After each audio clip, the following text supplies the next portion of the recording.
Hi hello welcome to PSC tricks with Ammu.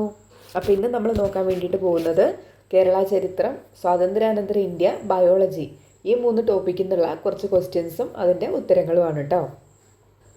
അപ്പോൾ നമുക്ക് നേരെ ക്ലാസ്സിലേക്ക് പോവാം. ഏറ്റവും ഒടുവിൽ ഇന്ത്യയോട് ചേർക്കപ്പെട്ട യൂറോപ്യൻ കോളനി ഏതായിരുന്നു? ഗോവയാണ് കേട്ടോ. ഏറ്റവും ഒടുവിൽ ഇന്ത്യയോട് ചേർക്കപ്പെട്ട യൂറോപ്യൻ കോളനി ഏതാണെന്ന് ചോദിച്ചാൽ ഏതാണ്? ഗോവയാണ്. ഇന്ത്യയിലെ ഗോവ, ദാമൻ, ദിയു എന്നീ പോർച്ചുഗീസ് അധിനിവേശ പ്രദേശങ്ങളെ 1961 ഡിസംബർ 19 ഇന്ത്യയുടെ ഭാഗമാക്കിയ സൈനിക നടപടി ഏതാണ്? ഓപ്പറേഷൻ വിജയിയാണ്.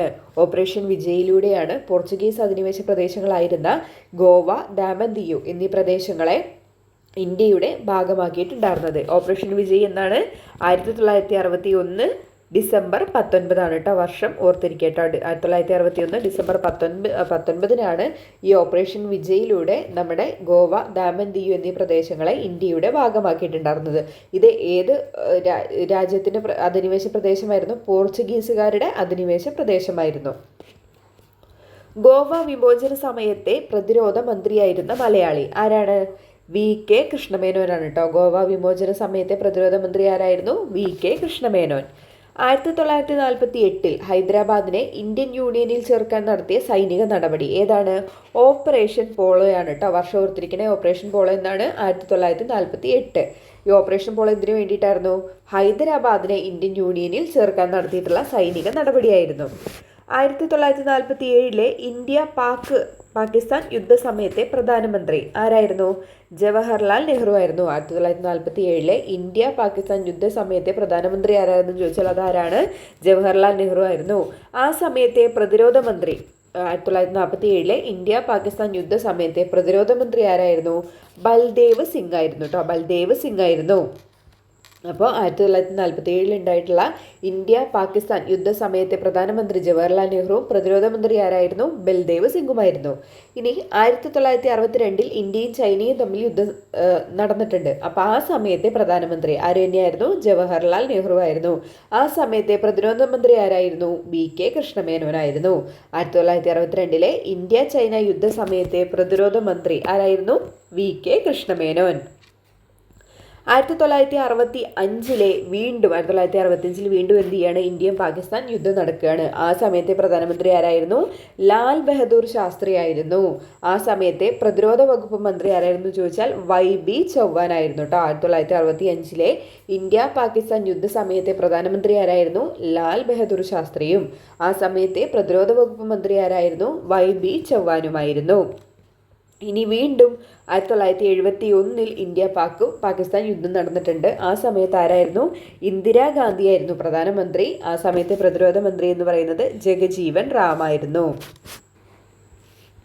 സിഖ് ഭീകരർക്കെതിരെ നടത്തിയ 1984 സൈനിക നീക്കം ഏത് പേരിലാണ് അറിയപ്പെടുന്നത്? ഓപ്പറേഷൻ ബ്ലൂ സ്റ്റാർ എന്ന പേരിലാണ് അറിയപ്പെടുന്നത്. സിഖ് ഭീകരർക്കെതിരെ നടത്തിയ 1984 സൈനിക നീക്കം ഏതായിരുന്നു?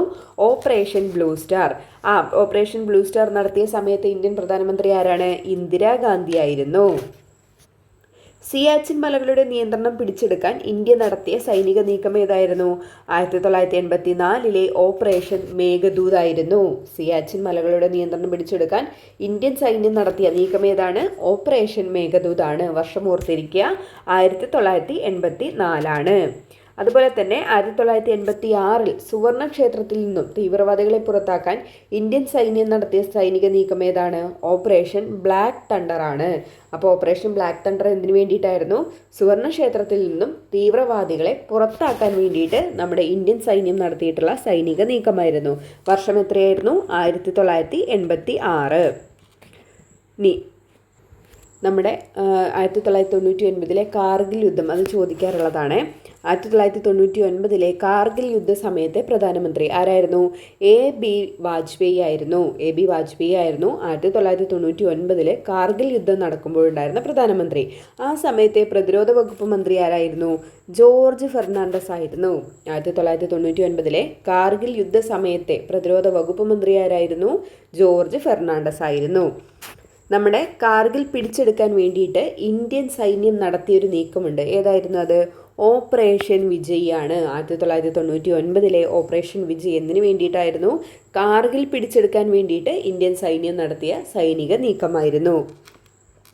2001 ഡിസംബർ 13 ഇന്ത്യൻ പാർലമെന്റിൽ നടത്തിയ ഭീകരാക്രമണത്തെ ചെറുക്കാൻ വേണ്ടിയിട്ട് ഇന്ത്യൻ സേന നടത്തിയ സൈനിക നീക്കമാണ് ഓപ്പറേഷൻ പരാക്രം എന്ന് പറയുന്നത്. 2001 ഡിസംബർ 13 ഇന്ത്യൻ പാർലമെന്റിൽ നടത്തിയ ഭീകരാക്രമണത്തെ ചെറുക്കാൻ വേണ്ടി ഇന്ത്യൻ സേന നടത്തിയ സൈനിക നീക്കം ഏതായിരുന്നു? ഓപ്പറേഷൻ പരാക്രം.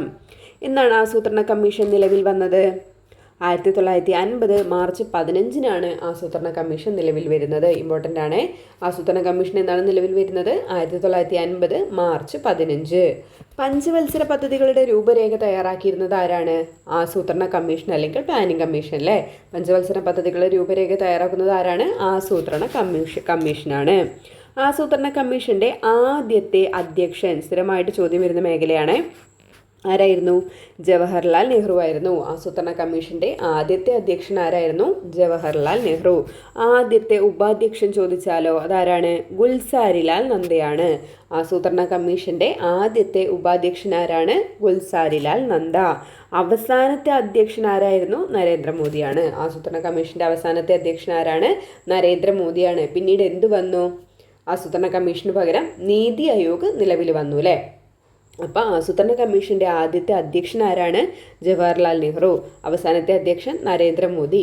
ആസൂത്രണ കമ്മീഷന്റെ ആദ്യ ഉപാധ്യക്ഷൻ ചോദിച്ചാൽ അതാരാണ്? ഗുൽസാരിലാൽ നന്ദയാണ്. ഇത് ചോദിച്ച് കാണാറുള്ള ഒരു ക്വസ്റ്റ്യൻ ആണ്. ആസൂത്രണ കമ്മീഷന്റെ ആദ്യത്തെ ഉപാധ്യക്ഷൻ ആരാണ്? ഗുൽസാരിലാൽ നന്ദയാണ്. ഇനിയും ചോദിക്കാറുണ്ട് ആസൂത്രണ കമ്മീഷന്റെ അവസാനത്തെ ഉപാധ്യക്ഷൻ അതാരാണ്? മൊണ്ടേഗ് സിംഗ് അലുവാലിയാണ് കേട്ടോ. ഇതും ചോദിക്കാറുണ്ട്. ആസൂത്രണ കമ്മീഷന്റെ അവസാനത്തെ അധ്യക്ഷൻ ആരാണ്? മൊണ്ടേഗ് സിംഗ് അലുവാലിയാണ്. പഞ്ചവത്സര പദ്ധതികൾക്ക് അംഗീകാരം നൽകിയിരുന്നത് ആരാണ്? ദേശീയ വികസന സമിതിയായിരുന്നു അല്ലേ? നാഷണൽ ഡെവലപ്മെന്റ് കൗൺസിലായിരുന്നു പഞ്ചവത്സര പദ്ധതികൾക്ക് അംഗീകാരം നൽകിയിരുന്നത്.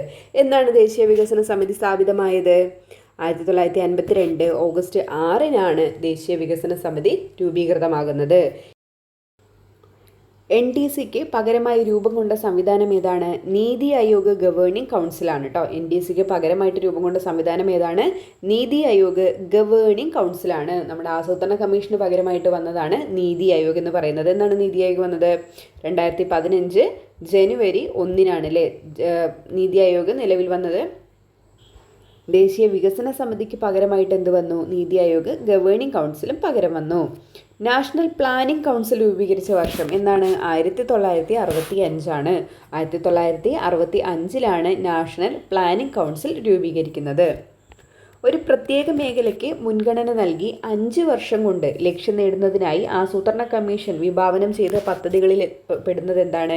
പഞ്ചവത്സര പദ്ധതികളാണ് അല്ലേ? ഒരു പ്രത്യേക മേഖലയ്ക്ക് മുൻഗണന നൽകിയിട്ട് 5 വർഷം കൊണ്ട് ലക്ഷ്യം നേടുന്നതിനായി ആസൂത്രണ കമ്മീഷൻ വിഭാവനം ചെയ്ത പദ്ധതി എന്ത് പേരിൽ അറിയപ്പെടുന്നു? പഞ്ചവത്സര പദ്ധതികൾ എന്നറിയപ്പെടുന്നു. നമ്മൾ പഞ്ചവത്സര പദ്ധതികൾ മോക്ക് ടെസ്റ്റ് ആയിട്ട് ചെയ്തിട്ടുണ്ട് കേട്ടോ. കാണാത്തവർ കയറിയിട്ട് കാണണേ, താല്പര്യമുണ്ടെങ്കിൽ.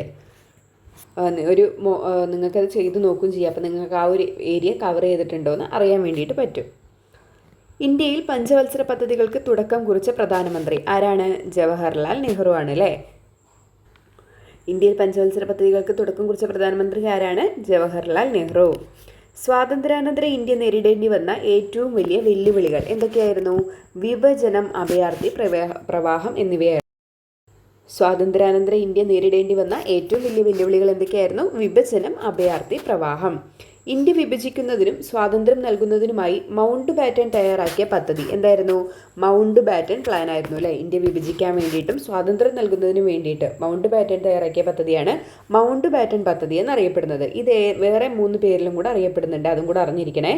June 3 plan, Balkan plan, Dickie Bird plan. ഇത് 3 എന്ത് തന്നെയാണ്? മൗണ്ട് ബാറ്റൻ പ്ലാൻ തന്നെയാണ് കേട്ടോ. നമ്മുടെ ഇവിടെ മൗണ്ട് ബാറ്റൻ ഇന്ത്യയിൽ എത്തിയ വർഷം ചോദിക്കാറുണ്ട്, അറിഞ്ഞിരിക്കുക. 1947 മാർച്ച് 22 എന്ത് ചെയ്യുന്നത്? മൗണ്ട് ബാറ്റൻ ഇന്ത്യയിൽ എത്തുന്നത് കേട്ടോ, മറന്നു പോകരുത്. 1947 മാർച്ച് 22 മൗണ്ട് ബാറ്റൻ ഇന്ത്യയിൽ എത്തുന്നത്. ഇവിടെ ഒരു കാര്യം കൂടി ഓർത്തിരിക്കേണ്ടതുണ്ട്. നമ്മുടെ ഇന്ത്യക്ക് വേണ്ടിയിട്ട് ബ്രിട്ടീഷ് പാർലമെൻറ്റ് പാസ്സാക്കിയ അവസാന നിയമം അതേതാണെന്ന് ചോദിച്ചാൽ അതേതാണ്? ഇന്ത്യൻ ഇൻഡിപെൻഡൻസ് ആക്ട് 1947 കേട്ടോ. Indian independence act 1947. ഇതെന്താണ്? നമ്മുടെ ഇന്ത്യക്ക് വേണ്ടിയിട്ട് ബ്രിട്ടീഷ് പാർലമെൻറ്റ് പാസ്സാക്കിയിട്ടുള്ള അവസാനത്തെ നിയമമാണ്. ഇത് എന്ത് പ്രകാരം നിലവിൽ വന്ന ആക്റ്റാണ്? മൗണ്ട് ബാറ്റൻ പദ്ധതി പ്രകാരം നിലവിൽ വന്ന ആക്റ്റാണ് ഇന്ത്യൻ ഇൻഡിപെൻഡൻസ് ആക്ട് 1947 എന്ന് പറയുന്നത് കേട്ടോ. ഇന്ത്യക്ക് വേണ്ടിയിട്ട് ബ്രിട്ടീഷ് പാർലമെൻറ്റ് പാസ്സാക്കിയ അവസാനത്തെ നിയമമാണത്. ഈ മൗണ്ട് ബാറ്റൻ പദ്ധതി തയ്യാറാക്കാൻ വേണ്ടിയിട്ട് അദ്ദേഹത്തെ സഹായിച്ചൊരു വ്യക്തിയുണ്ട്. അതാരാണ്? VP മേനോനാണ്. മൗണ്ട് ബാറ്റൻ പദ്ധതി തയ്യാറാക്കാൻ വേണ്ടിയിട്ട് അദ്ദേഹത്തെ സഹായിച്ച വ്യക്തി ആരാണ്? VP മേനോൻ. ഇന്ത്യൻ യൂണിയനിൽ ചേരാതെ നിന്നിരുന്ന നാട്ടുരാജ്യങ്ങൾ ഏതൊക്കെയാണ്? കാശ്മീർ, ജുനഗഡ്, ഹൈദരാബാദ്. ഇന്ത്യൻ യൂണിയനിൽ ചേരാതെ നിന്നിരുന്ന നാട്ടുരാജ്യങ്ങൾ ഏതൊക്കെയാണ്? കാശ്മീർ, ജുനഗഡ്, ഹൈദരാബാദ്. നാട്ടുരാജ്യങ്ങളെ അംഗീകരിക്കുന്നതിനായി രൂപം കൊണ്ട സ്റ്റേറ്റ് ഡിപ്പാർട്ട്മെൻറ്റ് ഓഫ് സ്റ്റേറ്റ്സിൻ്റെ തലവനായിരുന്ന മലയാളി. ഇമ്പോർട്ടൻ്റ് ക്വസ്റ്റ്യൻ ആണ്. അതാരാണ്? VP മേനോൻ. നാട്ടുരാജ്യങ്ങളെ അംഗീകരിക്കുന്നതിന് വേണ്ടി രൂപം കൊണ്ട ഡിപ്പാർട്ട്മെൻറ്റ് ഓഫ് സ്റ്റേറ്റ്സിൻ്റെ തലവനായിരുന്ന മലയാളി ആരായിരുന്നു? VP മേനോനാണ്. ഒരുപാട് റിപ്പീറ്റ് ചെയ്തിട്ടുള്ളൊരു ക്വസ്റ്റ്യൻ ആണ്. ഇനി നമുക്ക് ഈ നാട്ടുരാജ്യങ്ങൾ എങ്ങനെയാണ് ഇന്ത്യൻ യൂണിയനിൽ ചേർന്നതെന്ന് നോക്കാം. ചോദിക്കാറുണ്ട്. ലയന കരാർ വഴി ഇന്ത്യൻ യൂണിയനിൽ ചേർന്ന നാട്ടുരാജ്യം ഏതാണ്? കാശ്മീറാണ്. ലയന കരാർ വഴി ഇന്ത്യൻ യൂണിയനിൽ ചേർന്ന നാട്ടുരാജ്യം ഏതാണ്? കാശ്മീറാണ്. വർഷം ഓർത്തിരിക്കുക, 1947. അതുപോലെ തന്നെ ഹൈദരാബാദ് എങ്ങനെയാണ് ഇന്ത്യൻ യൂണിയനിൽ ചേർന്നത്? നമ്മൾ പറഞ്ഞു, ഓപ്പറേഷൻ പോളോയിലൂടെയാണ് അല്ലേ. വർഷം ഏതാണ്? 1948. ജനഹിത പരിശോധന വഴിയാണ് ജുനഗഡ് ഇന്ത്യൻ യൂണിയനിൽ ചേരുന്നത് കേട്ടോ. വർഷം ഓർത്തിരിക്കുക, 1948. ജനഹിത പരിശോധന അല്ലെങ്കിൽ റഫറണ്ടം എന്ന് പറയും കേട്ടോ. അതുവഴി ഇന്ത്യൻ യൂണിയനിൽ ചേർന്ന നാട്ടുരാജ്യം ഏതാണ്? ജുനഗഡാണ്. ഇന്ത്യൻ യൂണിയനിൽ ചേരാൻ വിസമ്മതിച്ച കേരളത്തിലെ നാട്ടുരാജ്യം ഏതായിരുന്നു? തിരുവിതാംകൂർ ആയിരുന്നു കേട്ടോ. ഇന്ത്യൻ യൂണിയനിൽ ചേരാൻ വിസമ്മതിച്ച കേരളത്തിലെ നാട്ടുരാജ്യം ചോദിച്ചു കഴിഞ്ഞാൽ അതേതാണ്? തിരുവിതാംകൂറാണ്. ലയന കരാർ അനുസരിച്ച് നാട്ടുരാജ്യങ്ങൾ കേന്ദ്ര സർക്കാരിന് കൈമാറേണ്ടി വന്ന വകുപ്പുകൾ ഏതൊക്കെയാണ്? പ്രതിരോധം, വാർത്താവിനിമയം, വിദേശകാര്യം എന്നിവയായിരുന്നു കേട്ടോ. ലയന കരാർ അനുസരിച്ച് നാട്ടുരാജ്യങ്ങൾ കേന്ദ്ര സർക്കാരിന് കൈമാറേണ്ടി വന്ന വകുപ്പുകളാണ് പ്രതിരോധം, വാർത്താവിനിമയം, വിദേശകാര്യം എന്നിവ കേട്ടോ. ഓർത്തിരിക്കണേ, ചോദിച്ചിട്ടുണ്ട്. 1984 ഫ്രാൻസ് ഇന്ത്യക്ക് കൈമാറിയ ഫ്രഞ്ച് അധിനിവേശ പ്രദേശങ്ങൾ ഏതൊക്കെയായിരുന്നു? പോണ്ടിച്ചേരി, മാഹി, കാരയ്ക്കൽ, യാനം. ഇത്രയുമായിരുന്നു ഫ്രഞ്ച് അധിനിവേശ പ്രദേശങ്ങളായിട്ടുണ്ടായിരുന്നത്. അതെന്ത് ചെയ്യാണ്? 1984 ഫ്രാൻസ് ഇന്ത്യക്ക് തിരിച്ച് കൈമാറുകയാണ് ചെയ്തത്. 1961 പോർച്ചുഗൽ ഇന്ത്യക്ക് കൈമാറിയ അധിനിവേശ പ്രദേശങ്ങൾ ഏതൊക്കെയായിരുന്നു? ഗോവ, ദാമൻ ദിയു. അപ്പോൾ ഗോവയും ദാമൻ ദിയും ഏതിൻ്റെ കീഴിലായിരുന്നു? പോർച്ചുഗലിൻ്റെ കീഴിലായിരുന്നു അല്ലേ. പോർച്ചുഗൽ അധിനിവേശ പ്രദേശങ്ങളായിരുന്നു ഗോവയും ദാമൻ ദിയു എന്നിവ അല്ലേ. 1961 അത് ഇന്ത്യക്ക് കൈമാറുന്നത്.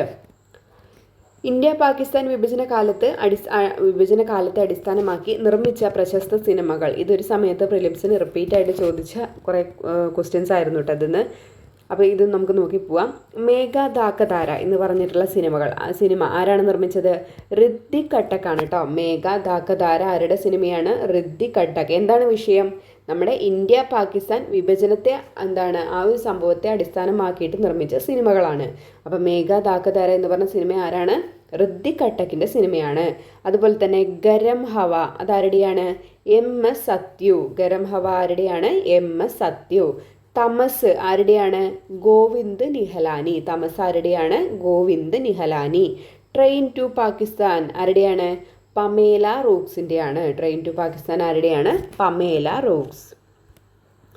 താഷ്കെൻഡ് കരാർ ആരൊക്കെയാണ് ഒപ്പുവെച്ചത്? ലാൽ ബഹദൂർ ശാസ്ത്രിയും അയൂബ് ഖാനും. വർഷം ഓർത്തിരിക്കുക, 1966 ജനുവരി 10 താഷ്കെൻഡ് കരാർ ഒപ്പുവെക്കുന്നത്. നമ്മുടെ താഷ്കെൻഡ് കരാറും സിംല കരാറും ചോദിക്കാറുള്ള ക്വസ്റ്റ്യനാണ്. അതിൻ്റെ വർഷവും ആരൊക്കെ തമ്മിലാണ് ആ ഉടമ്പടി ഉണ്ടായിട്ടുള്ളതെന്ന് ചോദിക്കാറുണ്ട്. അപ്പോൾ താഷ്കെൻഡ് കരാർ ആരൊക്കെ തമ്മിലായിരുന്നു? ലാൽ ബഹദൂർ ശാസ്ത്രിയും അയൂബ് ഖാനും തമ്മിലായിരുന്നു താഷ്കെൻഡ് കരാർ ഒപ്പുവെച്ചിട്ടുണ്ടായിരുന്നത്. വർഷം എന്നാണ്? 1966 ജനുവരി 10. ഇനി അടുത്തതാണ് സിംല കരാർ. ആരൊക്കെയായിരുന്നു? ഇന്ദിരാഗാന്ധിയും സുൽഫീഖർ അലി ഭൂട്ടോയും തമ്മിൽ ഒപ്പുവെച്ചിട്ടുള്ള ഉടമ്പടിയായിരുന്നു സിംല കരാർ എന്ന് പറയും. ഒപ്പുവെച്ച കരാറായിരുന്നു സിംല കരാർ എന്ന് പറയുന്നത്. വർഷം ഓർത്തിരിക്കുക എന്നാണ്? 1972 ജൂലൈ 2. 1972 ജൂലൈ 2 സിംല കരാർ ഒപ്പുവെക്കുന്നത്. അത് രണ്ടും മറന്നു പോകരുതേ. രണ്ടാം ലോക മഹായുദ്ധത്തിനും ബ്രിട്ടീഷ് സർക്കാരിൻ്റെ മർദ്ദന നയങ്ങൾക്കുമെതിരെ നടന്ന സമരം ഏതാണ്? മൊറാഴ സമരമാണ്. രണ്ടാം ലോക മഹായുദ്ധത്തിനും ബ്രിട്ടീഷ് സർക്കാരിൻ്റെ മർദ്ദന നയങ്ങൾക്കുമെതിരെ നടന്ന സമരമാണ് മൊറാഴ സമരം എന്ന് പറയുന്നത്. എന്നാണ് നടന്നത്? 1940 മൊറാഴ സമരം നടക്കുന്നത്. എവിടെയാണ്? കണ്ണൂർ ജില്ലയിലാണ് നടന്നിട്ടുണ്ടായിരുന്നത് അല്ലേ? മൊറാഴ സമരം എവിടെയാണ് നടന്നത്? കണ്ണൂർ ജില്ലയിലാണ്. 1940 നടക്കുന്നത്. ഈ മൊറാഴ സമരവുമായി ബന്ധപ്പെട്ട് വധശിക്ഷയ്ക്ക് വിധിക്കപ്പെട്ട കമ്മ്യൂണിസ്റ്റ് നേതാവ് ആരാണ്? KPR ഗോപാലനാണ്. മൊറാഴ സമരവുമായി ബന്ധപ്പെട്ട് വധശിക്ഷയ്ക്ക് വിധിക്കപ്പെട്ട കമ്മ്യൂണിസ്റ്റ് നേതാവ് ആരാണ്? KPR ഗോപാലൻ. KPR ഗോപാലനെ വധശിക്ഷയിൽ നിന്ന് ഒഴിവാക്കിയത് ആരുടെ ഇടപെടൽ മൂലമാണ്? മഹാത്മാഗാന്ധിജിയുടെ ഇടപെടൽ മൂലമായിരുന്നു KPR ഗോപാലനെ വധശിക്ഷയിൽ നിന്ന് ഒഴിവാക്കിയിട്ടുണ്ടായിരുന്നത്. ഇനി എന്നാണ് കയ്യൂർ സമരം നടന്നത്? 1941 അല്ലേ? കയ്യൂർ സമരവുമായി ബന്ധപ്പെട്ട് കൊല്ലപ്പെട്ട ഒരു പോലീസുകാരനാണ് സുബ്ബരായൻ എന്ന് പറയുന്നത്. കയ്യൂർ സമരം എന്നാണ് നടന്നത്? 1941 കയ്യൂർ സമരവുമായി ബന്ധപ്പെട്ട ഏറ്റുമുട്ടലിൽ കൊല്ലപ്പെട്ട പോലീസുകാരനാണ് ആരെന്ന് പറയുന്നത്? സുബ്ബരായൻ എന്ന് പറയുന്നത്. കയ്യൂർ സമരത്തെ തുടർന്ന് 1943 മാർച്ച് 29 തൂക്കിലേറ്റപ്പെട്ട സമരഭടന്മാർ ആരൊക്കെയായിരുന്നു? മഠത്തിൽ അമ്പു, കൊയ്ത്താട്ടിൽ ചിരുകണ്ഠൻ, പള്ളിക്കൽ അബൂബക്കർ, പെടോര കുഞ്ഞമ്പു നായർ. ഇത്രയും പേരായിരുന്നു 1943 മാർച്ച് 29 തൂക്കിലേറ്റപ്പെട്ട സമരഭടന്മാരെന്ന് പറയുന്നത്. പക്ഷേ പ്രായപൂർത്തിയാകാത്തത് കൊണ്ട് വധശിക്ഷയിൽ നിന്ന് ഒരാളെ ഒഴിവാക്കിയിട്ടുണ്ട്. അയാളെയും കൂടെ അറിഞ്ഞിരിക്കണേ. ചൂരിക്കാടൻ കൃഷ്ണനായരാണ്. കയ്യൂർ സമരത്തെ തുടർന്ന് 1943 മാർച്ച് 29 ആരെയൊക്കെ തൂക്കിലേറ്റി? മഠത്തിൽ അപ്പു, കൊയ്ത്താട്ടിൽ ചിരുകണ്ഠൻ, പള്ളിക്കൽ അബൂബക്കർ, പെടോര കുഞ്ഞമ്പു നായർ. പക്ഷേ പ്രായപൂർത്തിയാകാത്തത് കൊണ്ട് വധശിക്ഷയിൽ നിന്നും ഒഴിവാക്കിയ നമ്മുടെ കയ്യൂർ സമരഭടനായിരുന്നു ചൂരിക്കാടൻ കൃഷ്ണൻ നായർ എന്ന് പറയുന്നത്. കയ്യൂർ സമരവുമായി ബന്ധമുള്ള കേരള മുഖ്യമന്ത്രി ആരാണ്? E.K. നായനാറാണ്. കയ്യൂർ സമരവുമായി ബന്ധമുള്ള കേരള മുഖ്യമന്ത്രി ആരാണ്? E.K. നായനാർ. കയ്യൂർ സമരത്തിന്റെ പശ്ചാത്തലത്തിൽ ലെനിൻ രാജേന്ദ്രൻ സംവിധാനം ചെയ്ത സിനിമയുടെ പേര് എന്താണ്? മീനമാസത്തിലെ സൂര്യൻ ചോദിച്ചിട്ടുണ്ട്. കയ്യൂർ സമരത്തിന്റെ പശ്ചാത്തലത്തിൽ ലെനിൻ രാജേന്ദ്രൻ സംവിധാനം ചെയ്ത സിനിമയുടെ പേരാണ് മീനമാസത്തിലെ സൂര്യൻ. കയ്യൂർ സമരത്തിന്റെ കഥ പറയുന്ന കന്നഡ നോവലാണ് ചിരസ്മരണ എന്ന് പറയുന്നത് കേട്ടോ. കയ്യൂർ സമരത്തിന്റെ കഥ പറയുന്ന കന്നഡ നോവൽ ഏതാണ്? ചിരസ്മരണ. അതാരാണ് എഴുതിയത്? നിരഞ്ജനയാണ് കേട്ടോ. നിരഞ്ജന. അദ്ദേഹത്തിന്റെ മുഴുവൻ നാമം, ശരിക്കുള്ള നാമം എന്ന് പറയുന്നത് കുളകുന്ദ ശിവറാവു എന്നാണ് കേട്ടോ. കുളകുന്ദ ശിവറാവു. നിരഞ്ജനയുടെ ശരിക്കുള്ള നാമമാണ് കുളകുന്ദ ശിവറാവു. കയ്യൂർ സമരചരിത്രം എന്ന കൃതി രചിച്ചത് ആരാണ്? V.V. കുഞ്ഞമ്പു ആണ്. ചോദിച്ചിട്ടുണ്ട് കേട്ടോ. കയ്യൂർ സമരചരിത്രം എന്ന കൃതി രചിച്ചത് ആരാണ്? V.V. കുഞ്ഞമ്പു ആണ്. എന്നാൽ കയ്യൂരും കരിവള്ളൂരും എന്ന് പറഞ്ഞിട്ടുള്ള കൃതി രചിച്ചത് A.V. കുഞ്ഞമ്പു ആണ് കേട്ടോ. ഇത് രണ്ടും മാറിപ്പോകരുത്. കയ്യൂർ സമരചരിത്രം എന്ന കൃതി രചിച്ചത് ആരാണ്? V.V. കുഞ്ഞമ്പു ആണ്. കയ്യൂരും കരിവള്ളൂരും എന്ന കൃതി രചിച്ചത് ആരാണ്? A.V. കുഞ്ഞമ്പു ആണ്. കൊച്ചിയിൽ പ്രായപൂർത്തി വോട്ടവകാശത്തോടു കൂടിയുള്ള ഉത്തരവാദ ഭരണത്തിന് വേണ്ടി രൂപം കൊണ്ടൊരു സംഘടനയാണ് കൊച്ചി രാജ്യ പ്രജാമണ്ഡലം എന്ന് പറയുന്നത്. കൊച്ചിയിൽ പ്രായപൂർത്തി വോട്ടവകാശത്തോടു കൂടിയുള്ള ഉത്തരവാദ ഭരണത്തിന് വേണ്ടിയിട്ട് രൂപം കൊണ്ട സംഘടന ഏതാണ്? കൊച്ചി രാജ്യ പ്രജാമണ്ഡലമാണ്. അതിൻ്റെ ആദ്യത്തെ സെക്രട്ടറി ആരായിരുന്നു?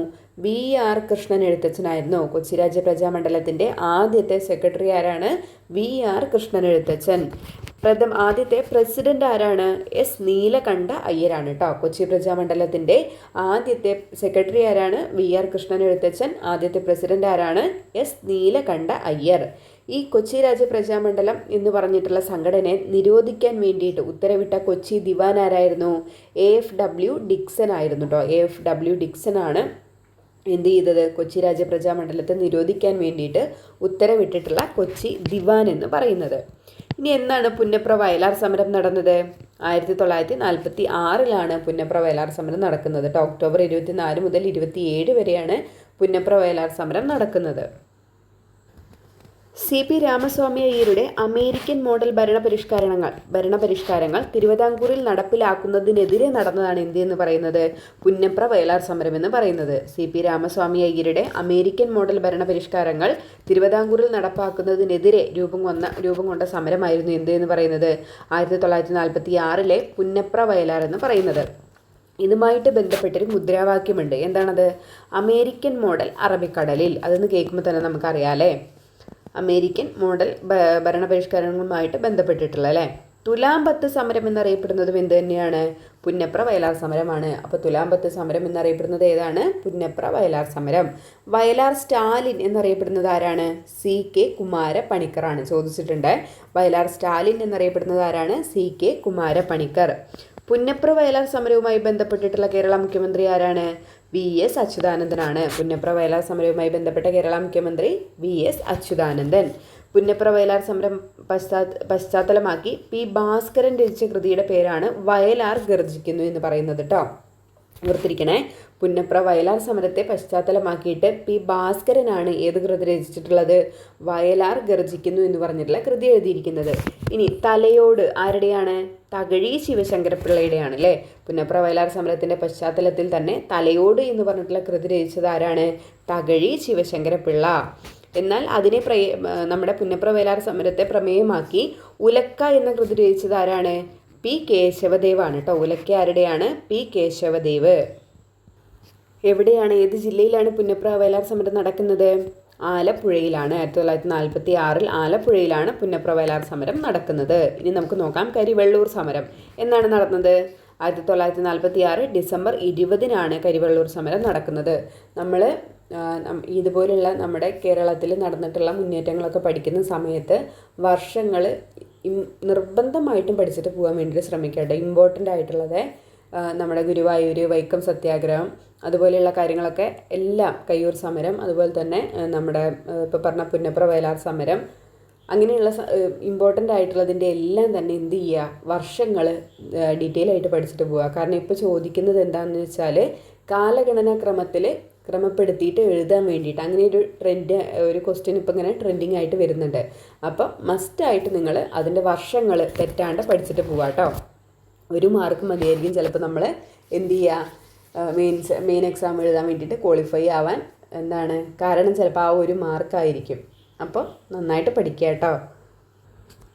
അപ്പോൾ കരിവെള്ളൂർ സമരം നടന്നത് എന്നാണ്? 1946 ഡിസംബർ 20-നാണ്. എവിടെയാണ് നടന്നത്? കണ്ണൂർ ജില്ലയിലാണ് കരിവെള്ളൂർ സമരം നടന്നത് അല്ലേ. കണ്ണൂർ ജില്ലയിലാണ് കരിവെള്ളൂർ സമരം നടന്നിട്ടുണ്ടായിരുന്നത്. നേതൃത്വം നൽകിയവരാരൊക്കെയാണ്? AV Kunhambu, P. Kunhiraman, K. Krishnan master എന്നിവരാണ് കണ്ണൂർ ജില്ലയിൽ നടന്ന കരിവെള്ളൂർ സമരത്തിന് നേതൃത്വം നൽകിയിട്ടുണ്ടായിരുന്നത്. കരിവെള്ളൂർ സമര നായിക എന്നറിയപ്പെടുന്നത് ആരാണ്? K. ദേവയാനിയാണ്. ചോദിച്ച ക്വസ്റ്റ്യൻ ആണ് മുന്നേ. കരിവെള്ളൂർ സമര നായിക എന്നറിയപ്പെടുന്നത് ആരാണ്? K. ദേവയാനിയാണ്. അവരുടെ ആത്മകഥയുടെ പേര് അറിഞ്ഞിരിക്കണേ, ചോരയും കണ്ണീരും എന്നുള്ളതാണ് കേട്ടോ. അപ്പോൾ ചോരയും കണ്ണീരും എന്ന് പറഞ്ഞിട്ടുള്ള ആത്മകഥ ആരുടെയാണ്? K. ദേവയാനിയുടെ ആത്മകഥയാണ്. കാവുമ്പായി സമരം നടന്ന വർഷം എന്നാണ്? 1946 നമ്മുടെ കണ്ണൂർ ജില്ലയിൽ തന്നെ അരങ്ങേറിയിട്ടുണ്ടായിരുന്ന ഒരു സമരമാണ് 1946 നടന്ന കാവുമ്പായി സമരം. കണ്ണൂർ ജില്ലയിലാണ്. കാസർഗോഡ് ജില്ലയിലെ ചീമേനിയിൽ നടന്ന സമരം ഏതാണ്? പ്രസിദ്ധമായിട്ടുള്ള തോൽ വിറക് സമരം അല്ലേ. സ്ഥിരമായിട്ട് ക്വസ്റ്റ്യൻ പേപ്പറിൽ വരുന്നതാണ് തോൽ വിറക് സമരം. ചോദിക്കുന്നത് ആരെയാണ്? തോൽ വിറക് സമര നായിക എന്നറിയപ്പെടുന്നത് ആരാണ്? കാർത്യായനി അമ്മയാണ് അല്ലേ. തോൽ വിറക് സമരത്തിൻ്റെ നായിക ആരാണ്? കാർത്യായനി അമ്മ. എന്നാണ് തോൽ വിറക് സമരം നടക്കുന്നത്? 1946 ഓർത്തിരിക്കുക കേട്ടോ. കാസർഗോഡ് ജില്ലയിലെ ചീമേനിയിലാണ് തോൽ വിറക് സമരം നടക്കുന്നത്. മലബാർ സ്പെഷ്യൽ പോലീസ് സമരം നടന്ന വർഷം എന്നാണ്? 1946 മലബാർ സ്പെഷ്യൽ പോലീസ് സമരം നടക്കുന്നത് എന്നാണ്? 1946. എവിടെയാണ്? മലപ്പുറം ജില്ലയിലാണ് 1946 MSP സമരം നടന്നിട്ടുണ്ടായിരുന്നത്. മലബാർ സ്പെഷ്യൽ പോലീസ് സമരം നടന്നിട്ടുണ്ടായിരുന്നത്. തൃശ്ശൂർ ജില്ലയിലെ ഇരിങ്ങാലക്കുടയിൽ കൂടൽമാണിക്യ ക്ഷേത്രത്തിന് സമീപമുള്ള വഴിയിലൂടെ സഞ്ചാര സ്വാതന്ത്ര്യത്തിന് വേണ്ടി നടന്ന സമരമാണ് കൂട്ടംകുളം സമരം എന്ന് പറയുന്നത്. എന്നാണ് വർഷം? 1946 നടക്കുന്നത്. തൃശ്ശൂർ ജില്ലയിലെ ഇരിങ്ങാലക്കുടയിൽ കൂടൽമാണിക്യ ക്ഷേത്രത്തിന് സമീപമുള്ള വഴിയിലൂടെ സഞ്ചാര സ്വാതന്ത്ര്യത്തിന് വേണ്ടിയിട്ട് നടന്നതാണ് കുട്ടംകുളം സമരം എന്ന് പറയുന്നത്. ഈ സമരത്തിൽ പങ്കെടുത്ത കേരളത്തിലെ മുൻ മുഖ്യമന്ത്രി ആരായിരുന്നു? P.K. ചാത്തൻ മാസ്റ്റർ ആയിരുന്നു കേട്ടോ. കൂട്ടംകുളം സമരത്തിൽ പങ്കെടുത്ത കേരളത്തിലെ മുൻ മന്ത്രി ആരായിരുന്നു? P.K. ചാത്തൻ മാസ്റ്റർ. കൂത്താളി സമരം നടന്ന ജില്ല ഏതാണ്? കോഴിക്കോട് ജില്ലയിലാണ് കേട്ടോ. കൂത്താളി സമരം നടന്ന ജില്ല എവിടെയാണ്? കോഴിക്കോട്. കാടകം വനസത്യാഗ്രഹം നടന്നത് എവിടെയാണ്? കാസർഗോഡാണ് കേട്ടോ നടന്നത്. നമ്മൾ വയനാട്ടിലേക്കൊക്കെ പോകും, പക്ഷേ കാടകം വനസത്യാഗ്രഹം നടന്ന ജില്ല എവിടെയാണ്? കാസർഗോഡാണ്. അടുത്തതാണ് പാലിയം സത്യാഗ്രഹം. വർഷം എന്നാണ്? 1947. സ്വാതന്ത്ര്യത്തിന് ശേഷം ഇന്ത്യൻ സ്വാതന്ത്ര്യത്തിന് ശേഷം കേരളത്തിൽ നടന്ന അയിത്തത്തിനെതിരായ പ്രക്ഷോഭമാണ് എന്തെന്ന് പറയുന്നത്? പാലിയം സത്യാഗ്രഹം എന്ന് പറയുന്നത്. നമ്മുടെ ഇന്ത്യ സ്വാതന്ത്ര്യം നേടിയതിന് ശേഷം കേരളത്തിൽ നടന്ന അയിത്തത്തിനെതിരായ ആദ്യത്തെ പ്രക്ഷോഭമാണ് പാലിയം സത്യാഗ്രഹം. 1947 പാലിയം സത്യാഗ്രഹം. പാലിയം സത്യാഗ്രഹം ഉദ്ഘാടനം ചെയ്തത് ആരാണ്? സി കേശവനാണ്. സ്ഥിരമായിട്ട് ചോദിക്കുന്നതാണ്. പാലിയം സത്യാഗ്രഹം ഉദ്ഘാടനം ചെയ്ത വ്യക്തി ആരാണ്? സി കേശവൻ. എന്നാണ്? 1947 ഡിസംബർ 4-നാണ് പാലിയം സത്യാഗ്രഹം ഉദ്ഘാടനം ചെയ്യുന്നത്. അപ്പോൾ അത് അത്രേ എടുത്തിട്ടുള്ളൂ. ഇനി നമുക്ക് നേരെ ബയോളജിയിലേക്ക് പോവാം കേട്ടോ. പൊതുവായ ഘടനയും ധർമ്മവുമുള്ള കോശ സമൂഹങ്ങളെ എന്ത് പറയുന്നു? കലകൾ എന്നാണ് പറയുന്നത്. പൊതുവായ ഘടനയും ധർമ്മവുമുള്ള കോശ സമൂഹങ്ങളാണ് കലകൾ എന്ന് പറയുന്നത്. എന്താണ് കലകളെക്കുറിച്ചുള്ള പഠനം? ഹിസ്റ്റോളജിയാണ് അല്ലേ? കലകളെക്കുറിച്ചുള്ള പഠനം എന്താണ്? ഹിസ്റ്റോളജി. സംരക്ഷണം, ആഗിരണം, സ്രവങ്ങളുടെ ഉൽപ്പാദനം എന്നീ ധർമ്മങ്ങൾ നിർവഹിക്കുന്ന കല ഏതാണ്? ആവരണ കലയാണ്. എന്തൊക്കെയാണ്? സംരക്ഷണം, ആഗിരണം, സ്രവങ്ങളുടെ ഉൽപ്പാദനം എന്നീ ധർമ്മങ്ങൾ നിർവഹിക്കുന്ന കലയാണ് ആവരണ കല എന്ന് പറയുന്നത്. ശാരീരിക പ്രവർത്തനങ്ങൾ നിയന്ത്രിക്കുകയും ഏകോപിപ്പിക്കുകയും ചെയ്യുന്നതിനോടൊപ്പം ശരീരത്തിനകത്തും പുറത്തും ഉണ്ടാകുന്ന മാറ്റങ്ങൾ തിരിച്ചറിഞ്ഞ് പ്രതികരിക്കാൻ സഹായിക്കുന്ന കല ഏതാണ്?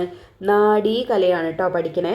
ശാരീരിക പ്രവർത്തനങ്ങൾ നിയന്ത്രിക്കുകയും ഏകോപിപ്പിക്കുകയും ചെയ്യുന്നതിനോടൊപ്പം തന്നെ ശരീരത്തിനകത്തും പുറത്തും ഉണ്ടാകുന്ന മാറ്റങ്ങൾ എന്ത് ചെയ്യുന്നുണ്ട്? തിരിച്ചറിഞ്ഞിട്ട് തിരിച്ച് പ്രതികരിക്കാൻ സഹായിക്കുന്ന കല ഏതാണെന്ന് ചോദിച്ചാൽ അതേതാണ്? നാഡീ കലയാണ്. മറ്റ് കലകളെ പരസ്പരം ബന്ധിപ്പിക്കുകയോ അവയ്ക്ക് താങ്ങായി വർത്തിക്കുകയോ ചെയ്യുന്ന കല എന്ത് പേരിൽ അറിയപ്പെടുന്നു? യോജക കല എന്നാണ് അറിയപ്പെടുന്നത്. മനുഷ്യ ശരീരത്തിൽ ഏറ്റവും കൂടുതൽ കാണപ്പെടുന്നതും ഏറ്റവും വൈവിധ്യമാർന്നതുമായ കല ഏതാണ്? യോജക കലയാണ് കേട്ടോ. മനുഷ്യ ശരീരത്തിൽ ഏറ്റവും കൂടുതൽ കാണപ്പെടുന്നതും ഏറ്റവും വൈവിധ്യമാർന്നതുമായ കലകൾ ഏതാണ്? യോജക കലയാണ്. സങ്കോചിക്കാനും പൂർവ്വസ്ഥിതി പ്രാപിക്കാനും കഴിവുള്ള കോശങ്ങൾ അടങ്ങിയിരിക്കുന്ന കലകൾ ഏതാണ്? പേശി കലയാണ്. ചോദിച്ചിട്ടുള്ള ക്വസ്റ്റ്യൻ ആണ്. യോജക കലയും ചോദിച്ചിട്ടുണ്ട് കേട്ടോ. സങ്കോചിക്കാനും പൂർവ്വസ്ഥിതി പ്രാപിക്കാനും കഴിവുള്ള കോശങ്ങൾ അടങ്ങിയിരിക്കുന്ന കലകളാണ് പേശി കല എന്ന് പറയുന്നത്. സുഷുമ്ന നാഡിയുടെ നീളം എത്രയാണ്? 45 സെൻറ്റിമീറ്റർ ആണ്. സുഷുമ്ന നാഡിയുടെ നീളം എത്രയാണ്? 45 സെൻറ്റിമീറ്റർ ആണ്. നാഡീവ്യവസ്ഥയുടെ അടിസ്ഥാന ഘടകം എന്താണ്? നാഡീകോശം അല്ലെങ്കിൽ ന്യൂറോൺ ആണ്. നാഡീവ്യവസ്ഥയുടെ അടിസ്ഥാന ഘടകം എന്താണ്? നാഡീകോശം അല്ലെങ്കിൽ ന്യൂറോൺ. മനുഷ്യ ശരീരത്തിലെ ഏറ്റവും നീളം കൂടിയ കോശം ഏതാണ്? അത് നാഡീകോശമാണ്. മനുഷ്യ ശരീരത്തിലെ ഏറ്റവും നീളം കൂടിയ കോശം ഏതാണ്? നാഡീകോശമാണ്. മനുഷ്യ ശരീരത്തിലെ ഏറ്റവും കൂടുതൽ ആയുസ്സുള്ള കോശവുമാണ് എന്ത് എന്ന് പറയുന്നത്? നാഡീകോശം എന്ന് പറയുന്നത്. അതിനോടൊപ്പം തന്നെ സ്വയം വിഭജിക്കാൻ കഴിവില്ലാത്ത കോശമാണ് നാഡീകോശം. അപ്പോൾ മനുഷ്യ ശരീരത്തിലെ ഏറ്റവും നീളം കൂടിയ കോശമാണ്. മനുഷ്യ ശരീരത്തിൽ ഏറ്റവും കൂടുതൽ ആയുസ്സുള്ള കോശമാണ്. കൂടാതെ എന്താണ്?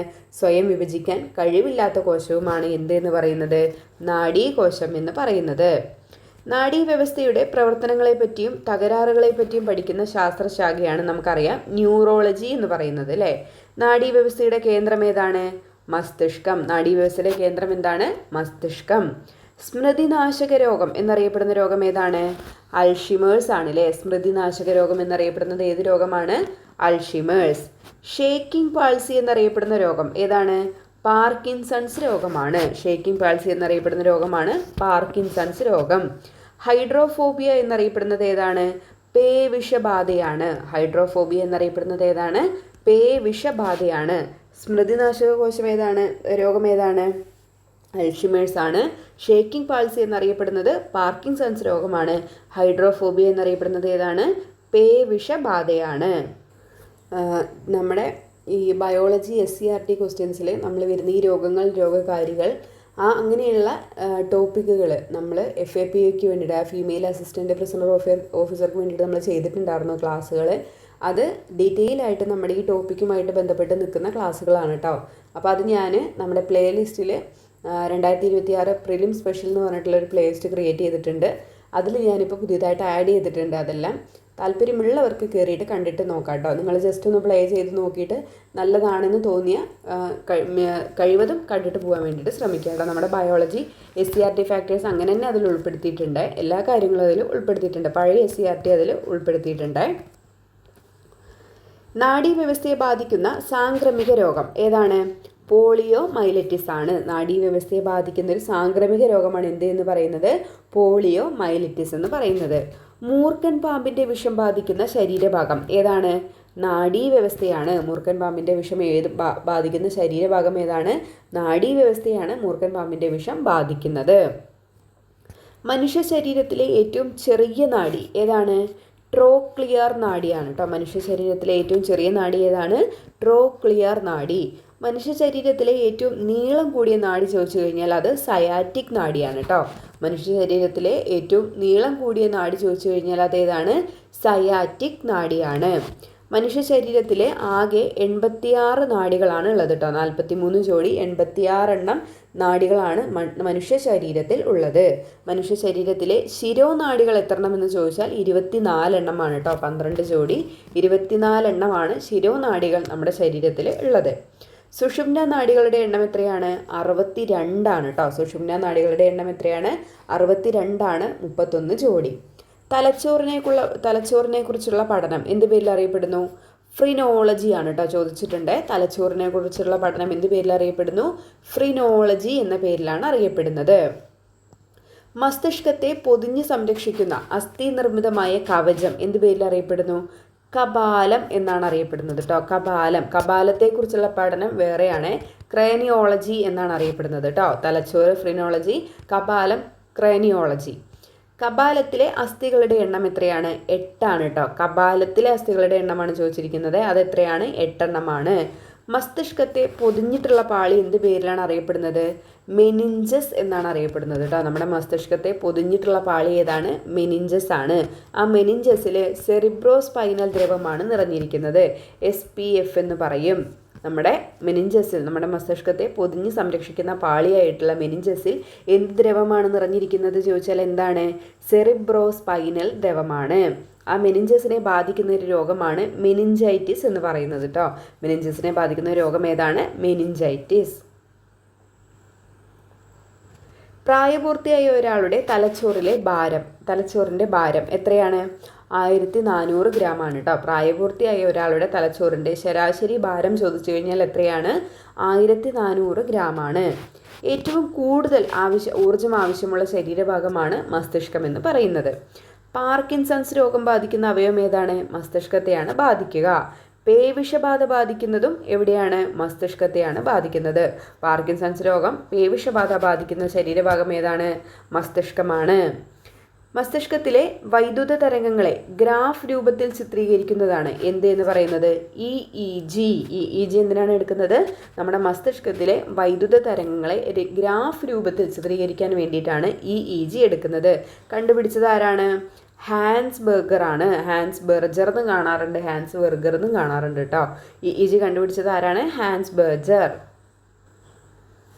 നാം സുബോധത്തോടെ നടത്തുന്ന എല്ലാ പ്രവർത്തനങ്ങളെയും നിയന്ത്രിക്കുന്ന മസ്തിഷ്ക ഭാഗം ഏതാണ്? സെറിബ്രമാണ്. നാം സുബോധത്തോടെ നടത്തുന്ന എല്ലാ പ്രവർത്തനങ്ങളെയും നിയന്ത്രിക്കുന്ന മസ്തിഷ്ക ഭാഗമാണ് സെറിബ്രം എന്ന് പറയുന്നത്. നമ്മുടെ മസ്തിഷ്ക ഭാഗങ്ങളെല്ലാം ഓൾറെഡി നമ്മൾ കവർ ചെയ്തിട്ടിരിക്കുകയാണ് അല്ലേ. കാഴ്ച, കേൾവി, ഗന്ധം, രുചി, സ്പർശം എന്നിവയെക്കുറിച്ച് ബോധമുളവാക്കുന്ന ഭാഗം ഏതാണ്? സെറിബ്രമാണ്. കാഴ്ച, കേൾവി, ഗന്ധം, രുചി, സ്പർശം എന്നിവയെക്കുറിച്ച് ബോധമുണ്ടാക്കുന്ന ഭാഗമാണ് സെറിബ്രം എന്ന് പറയുന്നത് അല്ലേ. ഭാവന, ചിന്ത, ഓർമ്മ, സുബോധം, യുക്തി, ചിന്ത, ബുദ്ധി എന്നിവയുടെ കേന്ദ്രം എന്ത് തന്നെയാണ്? സെറിബ്രമാണ്. ഭാവന, ചിന്ത, ഓർമ്മ, സുബോധം, യുക്തി, ചിന്ത, ബുദ്ധി എന്നിവയുടെ കേന്ദ്രം സെറിബ്രം. സംസാര ഭാഷയ്ക്കുള്ള സെറിബ്രത്തിലെ ഭാഗം എന്ത് പേരിൽ അറിയപ്പെടുന്നു? ബ്രോക്കാസ് ഏരിയ എന്നാണ് അറിയപ്പെടുന്നത്. ബ്രോക്കാസ് ഏരിയ എന്താണ്? സംസാര ഭാഷയ്ക്കുള്ള സെറിബ്രത്തിലെ ഭാഗമാണ്. പരിചയമുള്ള വസ്തുക്കളുടെ പേര് കേൾക്കുന്ന മാത്രയിൽ തന്നെ അതിൻ്റെ ചിത്രം മനസ്സിലേക്ക് തെളിയുന്ന സെറിബ്രത്തിൻ്റെ ഭാഗമാണ് വെർണിക്സ് ഏരിയ എന്ന് പറയുന്നത്. സംസാര ഭാഷയ്ക്കുള്ള സെറിബ്രത്തിൻ്റെ ഭാഗമാണ് ബ്രോക്കാസ് ഏരിയ. ഇനി നമ്മൾ എന്തെങ്കിലുമൊക്കെ പരിചയമുള്ള വസ്തുക്കളുടെ പേര് പറയുമ്പോൾ നമുക്കതിന് ചിത്രം മനസ്സിലേക്ക് വരുന്ന എന്താണ്? ആ ചിത്രം മനസ്സിൽ തെളിയുന്ന സെറിബ്രത്തിൻ്റെ ഭാഗത്തിന് പറയുന്ന പേരെന്താണ്? വെർണിക്സ് ഏരിയ എന്ന പേരിലാണ് അറിയപ്പെടുന്നത്. ലിറ്റിൽ ബ്രെയിൻ, സ്ഥിരമായിട്ട് ചോദിക്കുന്ന ലിറ്റിൽ ബ്രെയിൻ എന്നറിയപ്പെടുന്നത് എന്താണ്? സെറിബെല്ലമാണ്. ലിറ്റിൽ ബ്രെയിൻ എന്നറിയപ്പെടുന്നത് എന്താണ്? സെറിബെല്ലം. സെറിബ്രത്തിന് പിന്നിൽ താഴെ 2 ദളങ്ങളായി കാണപ്പെടുന്ന മസ്തിഷ്ക ഭാഗമാണ് എന്തെന്ന് പറയുന്നത്? സെറിബെല്ലം.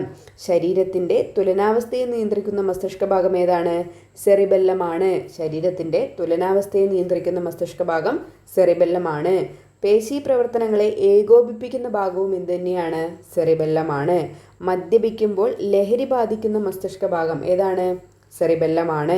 ശരീരത്തിൻ്റെ തുലനാവസ്ഥയെ നിയന്ത്രിക്കുന്നു, പേശി പ്രവർത്തനങ്ങളെ ഏകോപിപ്പിക്കുന്നു, മദ്യപിക്കുമ്പോൾ ലഹരി ബാധിക്കുന്ന മസ്തിഷ്ക ഭാഗം ഇതെല്ലാം എന്ത് തന്നെയാണ്?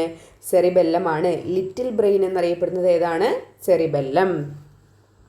സെറിബെല്ലത്തിനോട് ചേർന്ന് ദണ്ഡാകൃതിയിൽ കാണപ്പെടുന്ന മസ്തിഷ്ക ഭാഗത്തെ എന്ത് വിളിക്കുന്നു? മെഡുല്ല ഒബ്ലാങ്കേറ്റ എന്നാണ് വിളിക്കുന്നത്. സെറിബെല്ലത്തിനോട് ചേർന്ന് ദണ്ഡാകൃതിയിൽ കാണപ്പെടുന്ന മസ്തിഷ്ക ഭാഗത്തെ എന്ത് വിളിക്കുന്നു? Medulla oblongata. അനൈച്ഛിക പ്രവർത്തനങ്ങളായിട്ടുള്ള ചുമ, തുമ്മൽ, ഛർദി, ശ്വാസോച്ഛ്വാസം, രക്തക്കുഴലുകളുടെ സങ്കോചം, ഹൃദയസ്പന്ദനം തുടങ്ങിയവയെ നിയന്ത്രിക്കുന്ന മസ്തിഷ്ക ഭാഗമാണ് എന്ത് എന്ന് പറയുന്നത്? മെഡുല്ല ഒബ്ലാങ്കേറ്റ എന്ന് പറയുന്നത്. അനൈച്ഛിക പ്രവർത്തനങ്ങളെ നിയന്ത്രിക്കുന്ന ഭാഗം ഏതാണ്? Medulla oblongata. വേദന സംഹാരികൾ പ്രവർത്തിക്കുന്ന തലച്ചോറിൻ്റെ ഭാഗം ചോദിച്ചു കഴിഞ്ഞാലോ അത് തലാമസ് ആണ് കേട്ടോ. നമ്മുടെ മനുഷ്യ ശരീരത്തിലെ റിലേ സ്റ്റേഷൻ എന്നറിയപ്പെടുന്നത് ഏതാണ്? തലാമസ് ആണ്.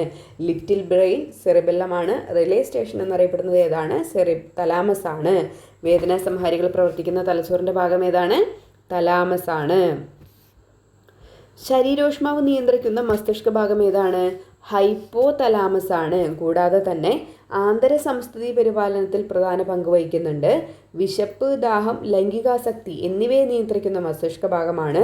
ശരീരത്തിലെ ജലത്തിൻ്റെ അളവ് നിയന്ത്രിക്കുന്ന മസ്തിഷ്ക ഭാഗമാണ് ഏത്? Hypo thalamus. പഠിച്ചിരിക്കണേ. ശരീരോഷ്മാവ് നിയന്ത്രിക്കുന്ന മസ്തിഷ്ക ഭാഗം ഏതാണെന്ന് ചോദിച്ചാൽ ഏതാണ്? ഹൈപ്പോ തലാമസ് ആണ്. ശരീരത്തിലെ ജലത്തിൻ്റെ അളവ് നിയന്ത്രിക്കുന്നുണ്ട്.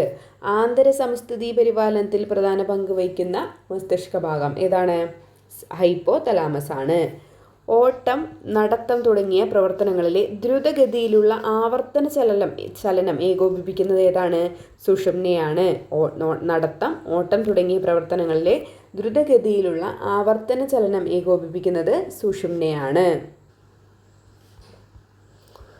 അപ്പോൾ നമ്മുടെ ഇന്നത്തെ ക്ലാസ് ഇവിടെ തീരുകയാണ് കേട്ടോ.